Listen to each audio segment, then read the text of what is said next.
Greetings, everyone! It is I, Alkenstar Dracovin, your Lord and Emperor here at the Dracovin Empire, and welcome.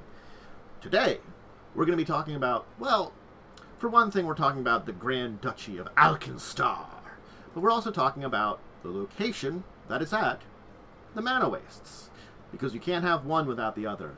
But yes, we're diving into a very interesting location within Golarion proper. So, hey, you know, I've been trying to do that for the locations for my Gazetteer here, to visit locations that are interesting and different, and for a variety of places. And we have visited a number of places on Avastia and now on Garund, and I'm going to try to spread out and keep doing locations and stuff like that. And hopefully this one will be educational to you and find you a very interesting location. I'm going to throw myself over here because I am going to start by showing off, of course, here. It's not letting me. I switched pages on me. Of course you did. Of course you switched the locations that I had you set on during this. Technical issues is one of those things about being live. You know, they happen. I could edit those out normally, but in the old days, but I'm not doing that now.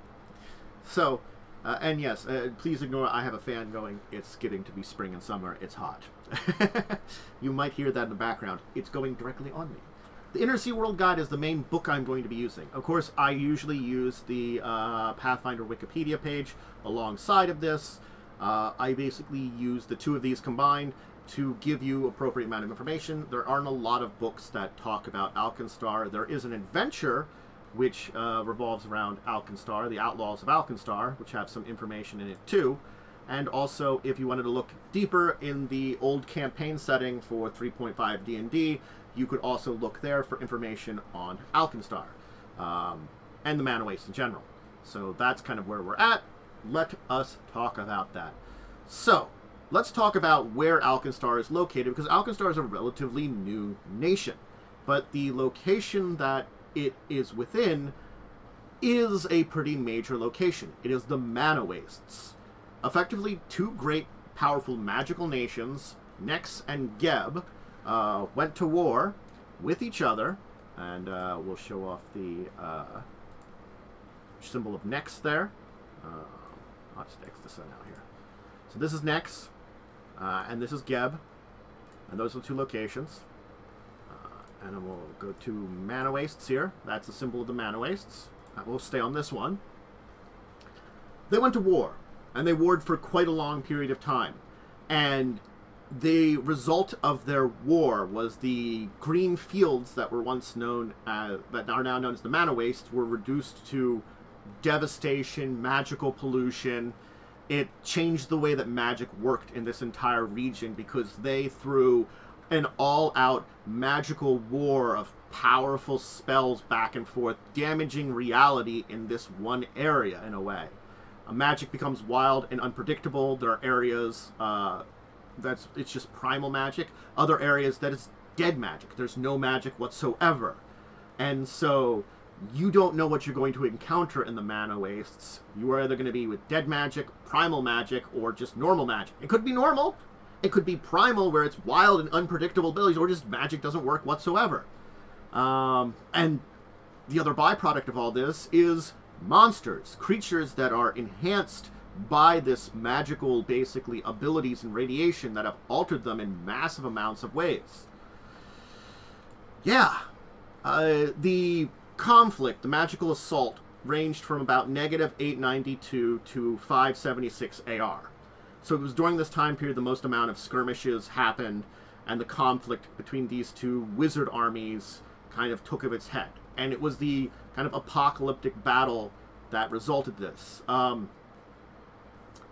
The end of the conflict came when Geb himself sent a very powerful platoon, rather, he released his platoon with a wish-powered devastation spells and necromantic cataclysms. He basically went all out. The Neb city of Quantium basically suffered a massive assault from this, though Nex city of Quantium, Nex himself vanished. Neb retreated because he didn't know if he defeated his rival, and basically peace settled. Geb went all out trying to destroy him.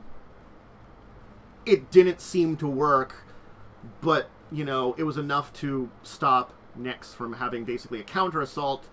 But so Geb just kind of retreated back, having used everything he had, waiting to see what happened, and then peace sort of settled, except there was kind of this borderland here between the two of them, the Mana Wastes. And for thousands of years, the Mana Waste was just here, with all the deadly magics, deadly monsters, strange magics, you know, things going on and off. The river that originates here and heads towards Nyx, having weird creatures and pollutions and stuff kind of floating down it occasionally. The Ustradi River, with weird colors, poisonous vapors coming from the heart of the Mana Wastes down into civilization. People just didn't explore the place. It was kind of awful. And, you know, the one thing that is different in all of this is there is a location within there that did stay. Otherwise, people didn't exist there. People didn't want to go there. The only thing that remained was a dwarven hold. One of their sky citadels. Dongun Hold. It was kind of in the border between Nyx and Geb, and when there were battles between the two of them, in fact, kind of kept them switching back and forth between the two nations. So it was actually, in the course of that war, a pretty extensive control zone. The thing is, during the end of the war, the dwarves had enough and basically sealed themselves using strange explosives and divine magic to basically seal the fortress and lay waste to the region around it. And one of the main areas then around the Dwarven Hold, combined with the magical energies of Geb and Nyx, is basically an extensive dead magic zone. As I said, the rest of the region has dead magic, primal magic, normal magic that kind of switches and fluctuates, but around Dogen Hold, it's just dead magic. So Dogen Hold went silent. They were kind of sealed off, and those that basically died causing this thing to seal off vanished, and the hold went silent. And this lasted until, of course, 4588, where things changed in the Mana Wastes. Yes, things changed because a new city was going to be founded here. A new place. And, of course, that place would be known as Alkenstar. And Alkenstar was, of course, founded by a man named Ansel Alkenstar. So, he was an inhabitant of Quantium and Next. He had some interest in magic, but then switched to a huge interest in technology. And the thing about him is he ended up getting into some trouble in Nyx, accused of a number of crimes, and in 4588, he fled into the Mana Wastes. He escaped. And his time there, of course, it's a deadly, devastating place. His pursuers from Nyx decided just not to follow him. I mean, remember, Nyx and Geb are magical nations. You're going into an area where magic doesn't work right or doesn't work at all, if you're lucky, you know, and the occasional times it works. And also the horrible monsters, they were like, it's a death sentence, he's gonna die. Alkenstar, though, you know, trusting on technology and stuff, the Mana Waste was the best that could happen to him. He found his way to the northern bend of the Ostradi River and the ruins of Dongun Hold. And in the scarred surface buildings that were left over from the sealing, he found other people. Yes, there were a number of other people that fled magical persecutions from both Nyx and Geb, or even farther in other areas. People that had, you know, magical persecutions, go here. In this ruined city, these men and women who kind of survived against the strange magics and unstable magic, strange monsters in the Mana Waste were there. And these were scavengers. They weren't really anything. But Alkenstar, being a very ambitious man and a very charismatic person, saw something new about this. And he basically managed to organize these desperate people and unite them into what would be called the Grand Duchy of Alkenstar, a place of basically all these people that were fleeing from magical enemies or supernatural oppression would find safety. He also managed to actually get in contact with the remaining dwarfs of Duggenhold. They were still there. While the surface locations and the areas connected to the Mana Waste themselves were hints that they were gone forever, they had dug themselves deep. And he manages to get in contact with him. And this helped a lot, because these dwarves here had invented something deep underground, under this area here. Because magic was dead through their ingenuity. They invented firearms. Yes, the first firearms came from the dwarfs of Duggenhold. And so Alkenstar became a nation of firearms. Now, Eredin's death did very little to affect Alkenstar and its basic history, and we can switch over to the symbol of Alkenstar here. Effectively, with its history there,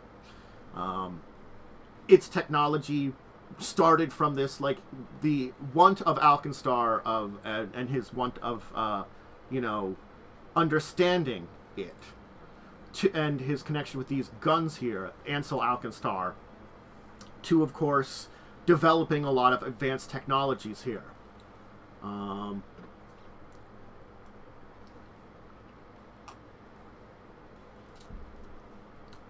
It's a testament to the growth of the entire nation. Like, Eredin's death did little to it. Hey, Eredin's death caused a lot of strange storms across the world.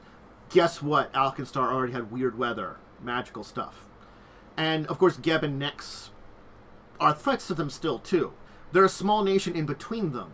And so far, they've technically kept bay between the two of them. There have been some threats to them.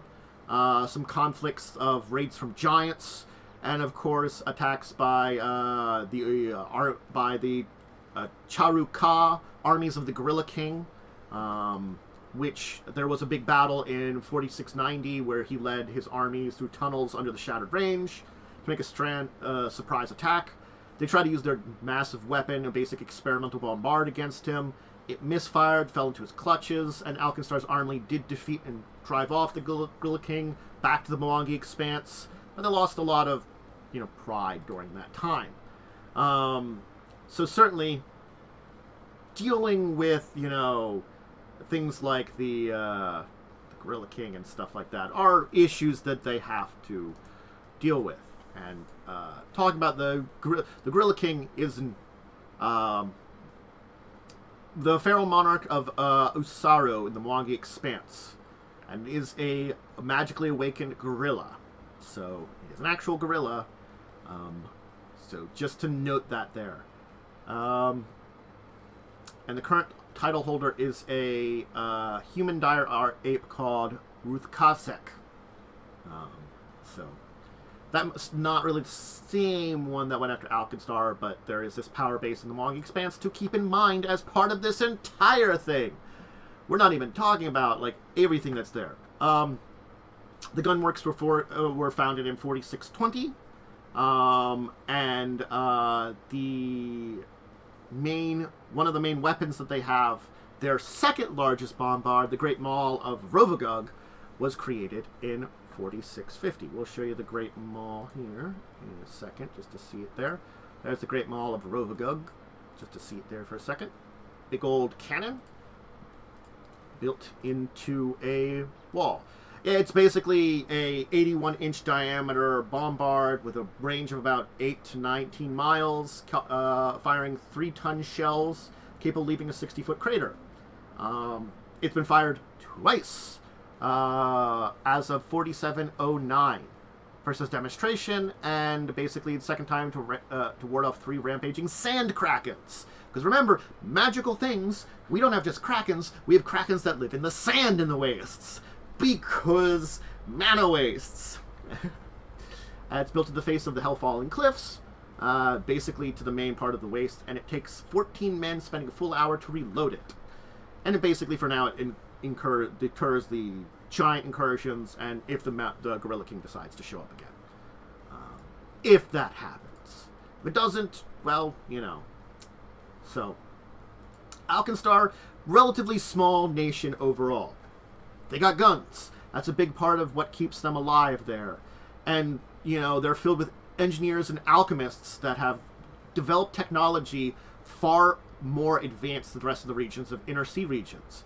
They've got a lot of mineral-rich deposits, and one of the things that prevents some technological development within the inner sea region and a lot of Golarion is magic.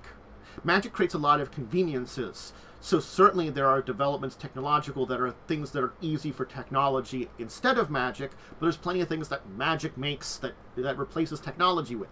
In a place that doesn't have that, they've been developing very quickly. They have a lot of engineers and alchemists that are dedicated to this kind of thing. Now, the Grand Duchy itself technically is a vassal station of Nex. A vassal nation of Nex. That's the kind of technicality. And their current leader is the Grand Duchess Teredi Rika. So, by letter of the law, she reports to the rulers of that land, but by practice, it's an independent city-state. And kind of is a force of neutrality between Nex and Geb. So that's kind of the basics idea of it. Now, it is governed by not only the Grand Duchess, but a High Parliament consisting of 73 ministers, representing all the various factions in the 3 different main settlements and small royal sections of the city-state's realm. So basically, the combined of these this High Parliament basically determines it, with the Grand Duchy kind of sitting at the top of this all. It's along the Urdai River, of course, as I mentioned, and it provides itself an actual great place within the Deg Magic Zone for diplomatic meetings, both with the aristocrats of Nex and Geb, but anybody that's from a powerful nation that has fear of magical treachery from their counterparts can arrange to use the Grand Duchy as a neutral zone.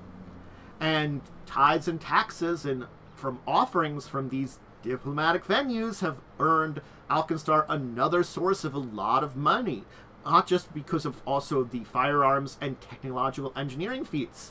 These two things combined have grown to give Alkenstar very much power. Not only do we have guns, not only do we have technology, but we're a great place for diplomats to meet. They position themselves in a very major player in the inner sea region.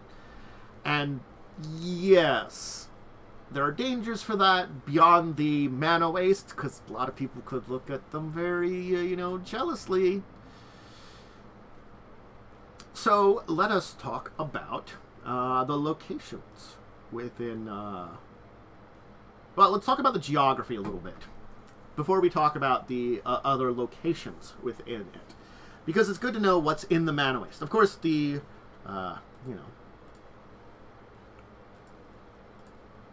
Ustradai River is one of the main ones. It comes from the Shattered Range within the mana wastes, and it flows eventually northwards into Nex, meeting with the Elamon River and emptying into the Oberdai Ocean at Quantium, the major city within Nex. The Hellfallen Cliffs is where Alkenstar City stands, with a river plummeting over 700 feet in an edifice called the Icon Falls. The river is prone to exude poisonous vapors, streaming strange colors from time to time, basically because of the mana waste. And then bizarre creatures and curious-shaped things can just be in it. Yeah. The Hellfallen Cliffs is basically a 700-foot escarpment that creates the Icon Falls, as I mentioned. The town of Martel stands at the bottom of the falls, one of the other settlements there. I'll talk about that in a second. It's got 2 immense towers stretching across the cliff's rim, connecting by a via sky bridge with the upper city. Into the rock face itself is an impressive bombard known as the Great Mall of Roboga. I mentioned the Great Mall. The Alkenstar Falls, of course, I talked about those. The Shattered Range is the mountainside on southeastern Grund. So it is the main mountain range that kind of separates out this area of Grund from the Mwangi Expanse. And yes, the only people that really live in this area is the people from the mountain race. And there are some people that live in the foothills, the Western Ravage. Alkenstar is the main one, but it's like, as they've settled, their settlements and other things. There's said, for giants, there is said to be a xenophobic group of cloud giants who withdrew from the world that lives within the range. But that's kind of a rumor. There also could be found tombs in the cliff sides with the language of Cyclops. Things like that. So there's plenty of stuff in the area. And certainly there are giants in the area and stuff like that. So you can't drop those out of the possible options to talk about. So let's talk about Alkenstar City. Shown here with the falls and the bridge across them. This is Alkenstar City. Look at this interesting steam-covered technological wonder. The thing about this place is it's always plumed in white smoke and black smoke, as the strange industry of the city always is churning. There's like an omnipresent smoke covering the frequently shined brass decorations and brick iron buildings. There are numerous factions within these three cities and royal duchies that so of course the 73 ministers represent. Engineers of these factions and guilds design very intricate clockwork machines, breathtaking structures. Metallurgists are always referring strange alloys to test out and build with things. There are tours of invention and duty in Alkenstar's impressive gunwork upriver. We'll talk about the gunwork in a second. The factory that's responsible for the firearms. The thing is, explosives are still dangerous. There's not a lot of firearms developed. The amount of firearms that escape into the Inner Sea region are slow going, but there's a growing demand.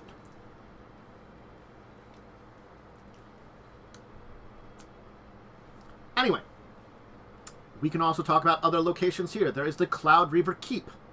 It's on the western banks of the Ustradai River near the Nexian border, and it's connected to Dogon Hold and Alkenstar via an impressive roadway known as the Bridge of the Gods that spans the gulfs and river ridges along the river's ragged bank. It was originally built to guard the duchy's north border, so there's fortifications all along it, bombards, well-trained firearms snipers and musketeers, and trade upriver from Nex must pass through Cloud Reaver Keep. So it's the major thing. Basically, again, still technically under Nex, but also kind of independent. So, though, if Nex does anything militarily or anybody else comes from the north, we got Cloud Reaver Keep to take care of it. Dogon Hold has about 2,000 dwarfs who live there. They mine high-quality metal ores, and they've done it for millennium. There's gold that's down there that they mine, but of course the gold vein is very thin. What is the main thing is quartz and other crystals that grow up around the gold. That's really done to the wealth. They've got a lucrative trade agreement with Nex, and they export a lot of their crispers east to Vundra. So that export has meant a lot for those.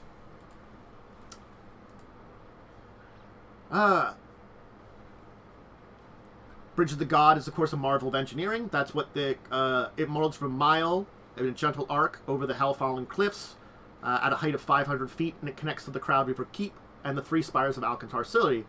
And it continues, of course, all the way to Dogon Hold. So it was begun in 4619, completed in 4623. It was supposed to connect more, but they kept it Alkenstar City to Dogon Hold. So yeah, that's Dogon Hold there too, which does have it's ruled by a High King, Anak Arik.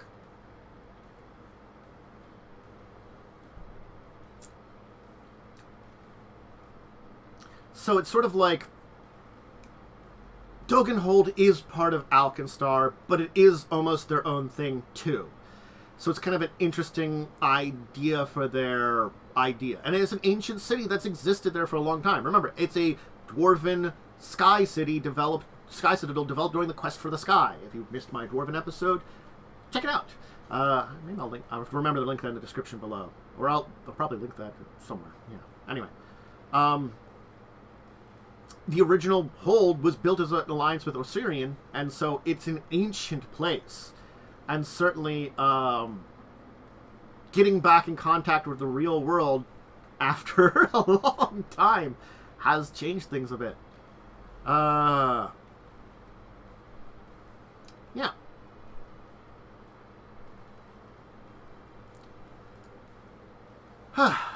Anyway, the gunworks we should talk about. So, its size and continuous operation is the massive gunworks. It looks kind of like a small castle if you'd ever see it. It's towards the upper end of the... I never remember the name of this river every time I say it. The Ustravi River. And it can be found by the... What the hell is that lake there? Sorry.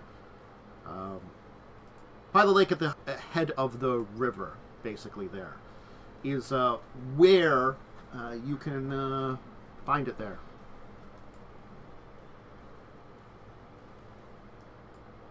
Anyway, sorry, just brain farting there for a second.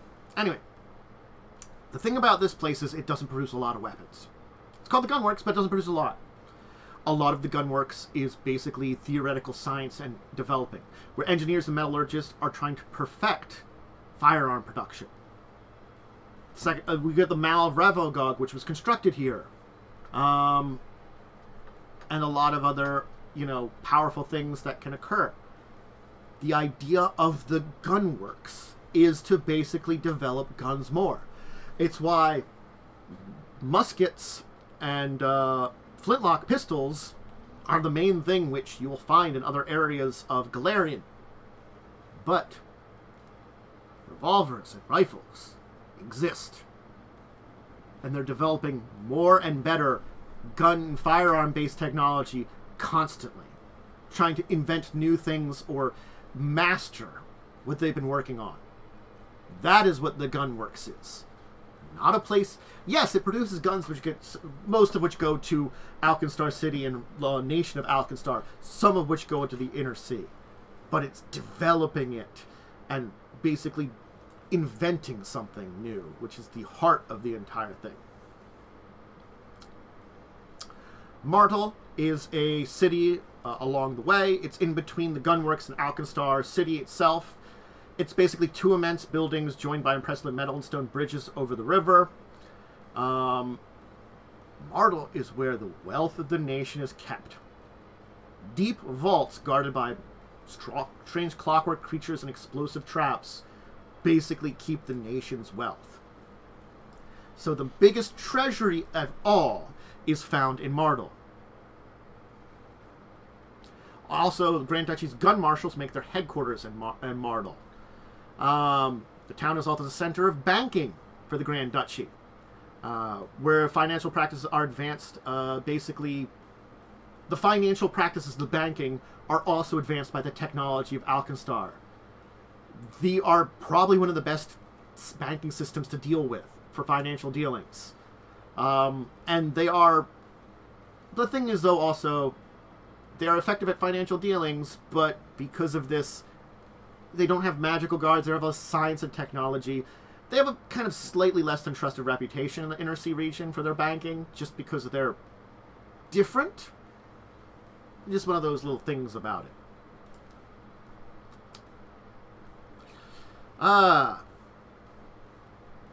Anyway. Other places to talk about, just in the territory, especially in the Mana region, is outside of them, is to the... I believe it is to the east. I just want to make sure I get my... Sorry, just gotta check them out. Yes, to the east of Alkenstar. So the western range of the Shattered Range is to their west, of course. but to the east is the Spellscarred Desert. The two things that basically are part of the nation, but they're really the mana wastes kind of thing. The Spellscarred Desert, rocky desert, strange colored sand, jagged glasses from the cataclysms that went there, deadly elements from little water, blistering heat, bone-numbing cold at night, the weird magical thing. The Spellscarred Desert is just weird and dangerous, with savage creatures that dwell there. So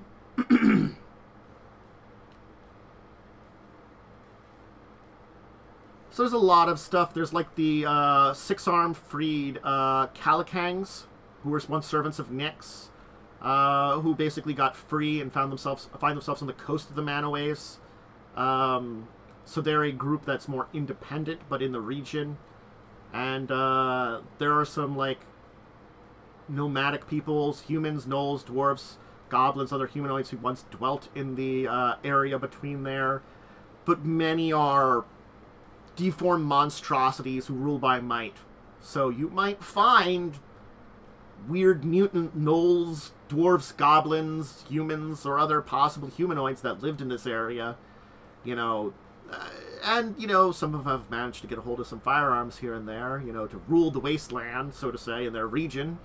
Because they're in the region. And the giants they have to deal with are tribes of hill giants, ettins, and ogres, who, again, they fight with each other, but then they occasionally get a leader that unites them, that they kind of raid something like the gunworks or something, hence the need of defense against it.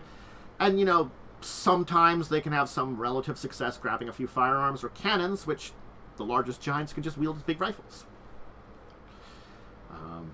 Yeah. So let's head back to Alkenstar City, again shown here, to talk about it a little bit more, since it is the heart of all of Alkenstar. I'm going to blow my nose, so I'm going to mute for a second.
Thank you, I did not unmute when I finished blowing my nose.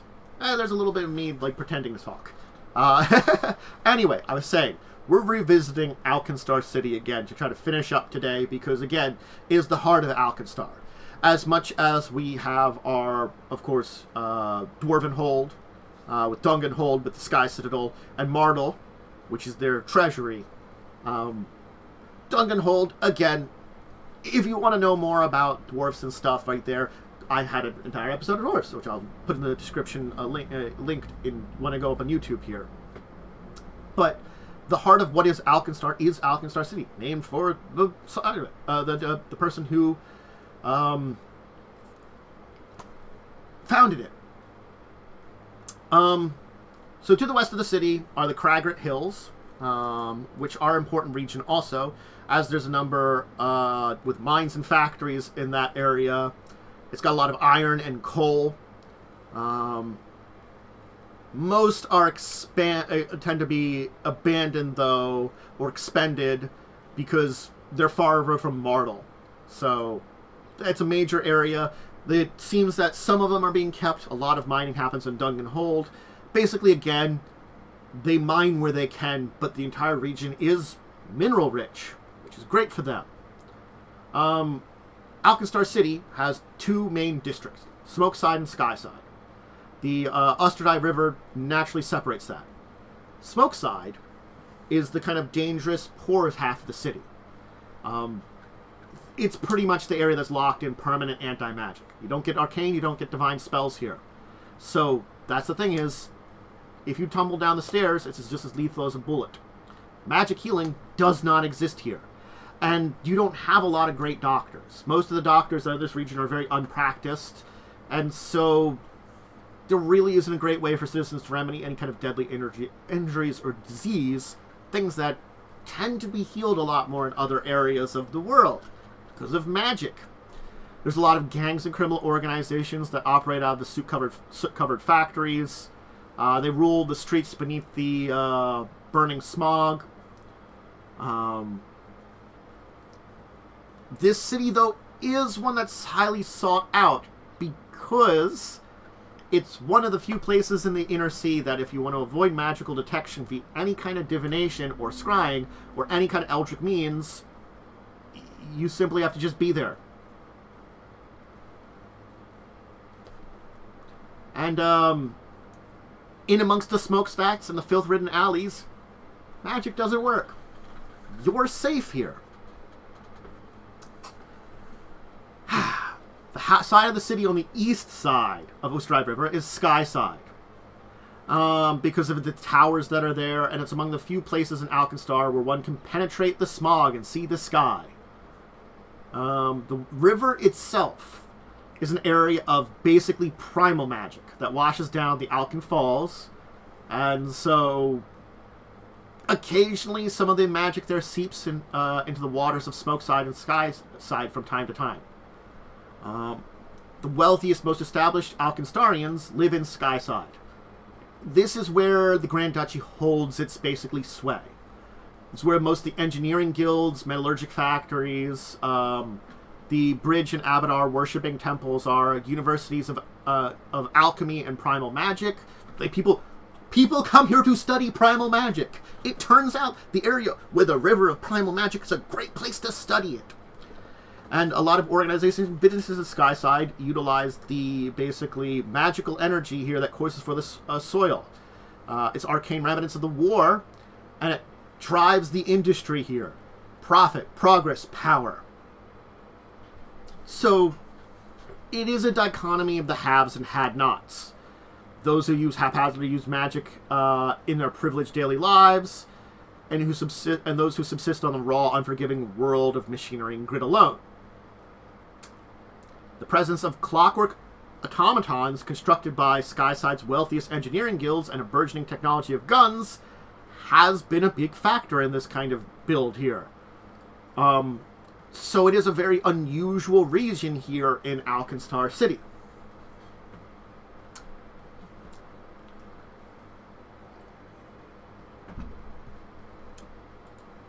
Of course, when we talk about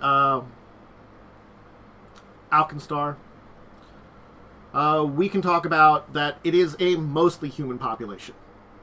Kelishite and Grundai ethnic groups are the main ones that live here.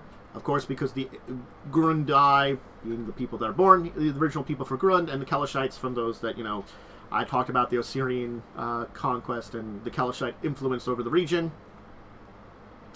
There are also a large number of dwarfs in the mix. So those are the three main inhabitants that you'll find here. Dwarven is spoken pretty much in Dogenhold, though Osirian and Kelish and Dwarven also are spoken in a lot of regions. Dwarven tends to be the first language you should know in Alkenstar. Though again, Kelish and Osirian will get you very far also. Torag, Aristil, Abadar, and Irori are the main deities that do find worship here.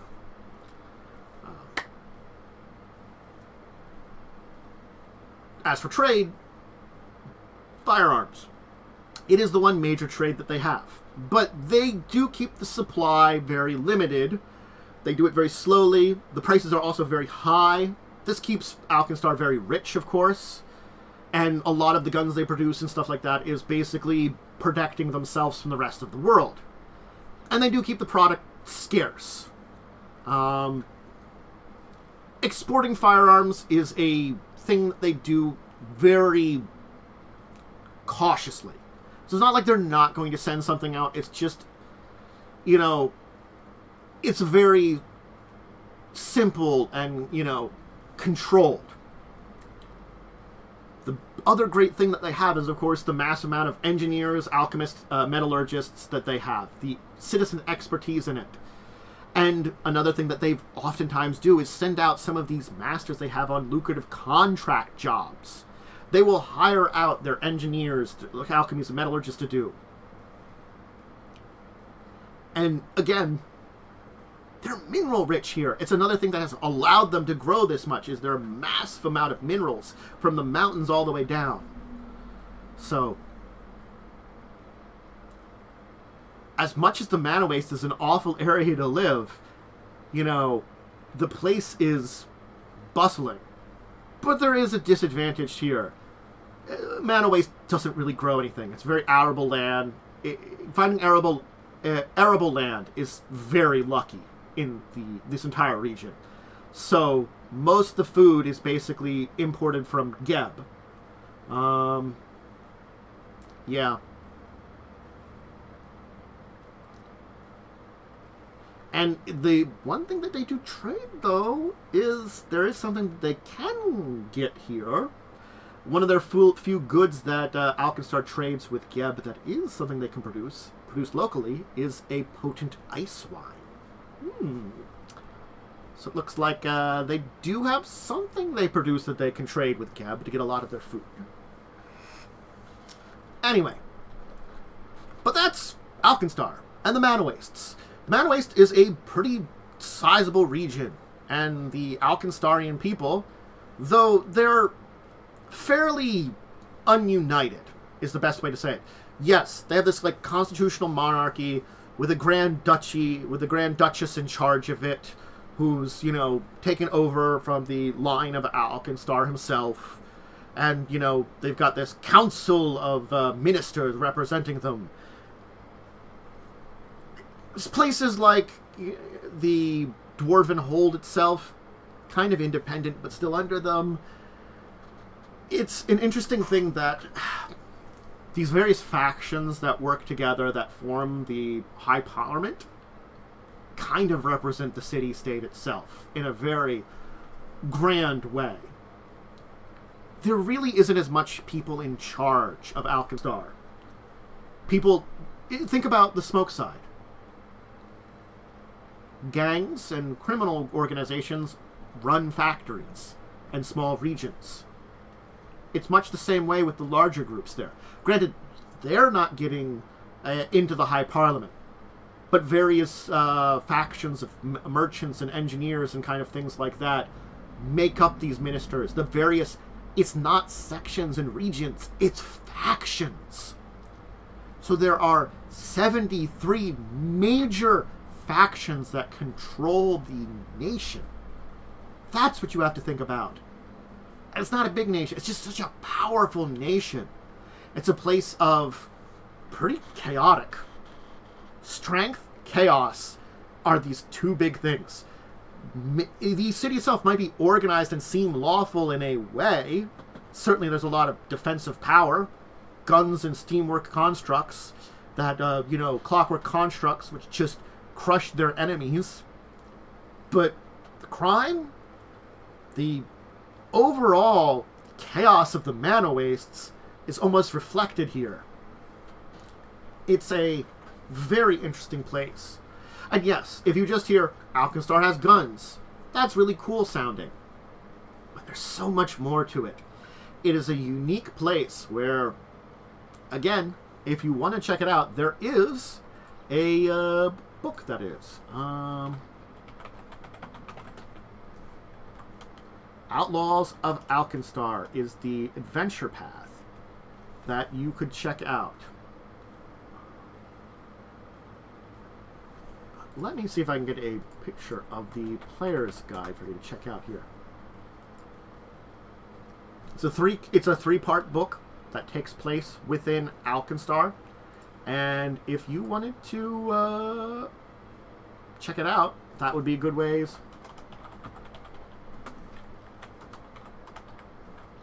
to dive your players into it.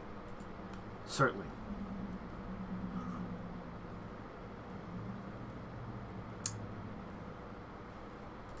The book being Punks in a Powder Keg, Cradle of Corpse, and the Smoking Gun.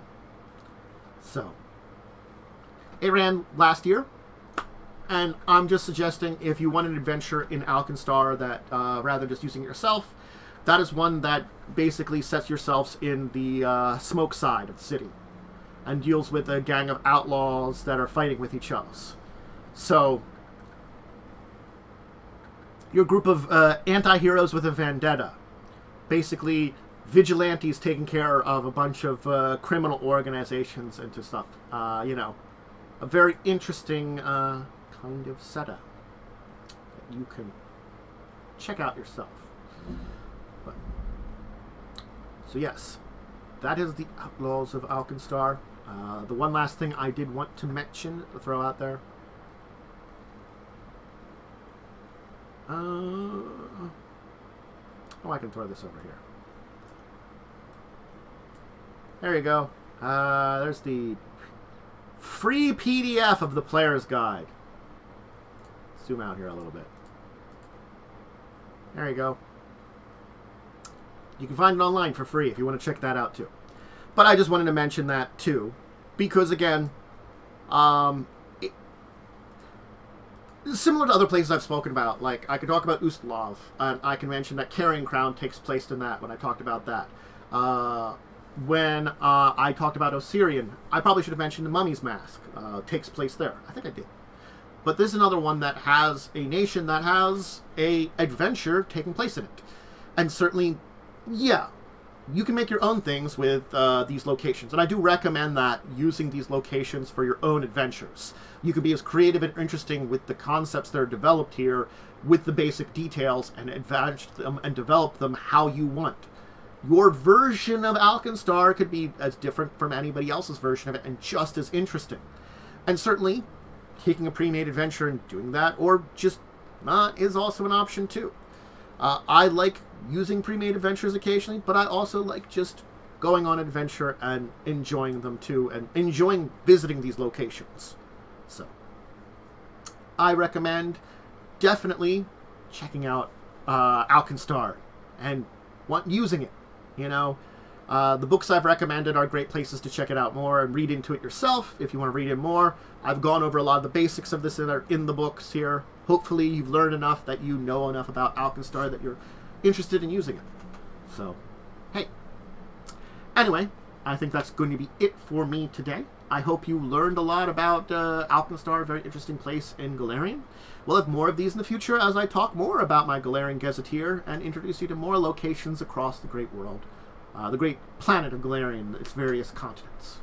So, remember, I do stream this live on Twitch, so follow there, or subscribe on YouTube if you want to see more. Always good to have a like or a comment if you have something to say about or a question to ask. You can always join live and comment like our good friend Worm here.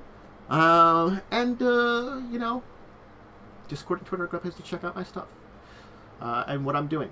I just usually put some brain farts there or let people at least know what I'm up to. So, I think that's about it for today. I'm going to say, for now, all of you out there, I hope you learned some great things, found an interesting new place, and, you know, continue to enjoy talking about Golarion and learning about Golarion like I do enjoy doing both of those myself. And until the next time we speak, I bid all of you out there a wonderful and grand farewell.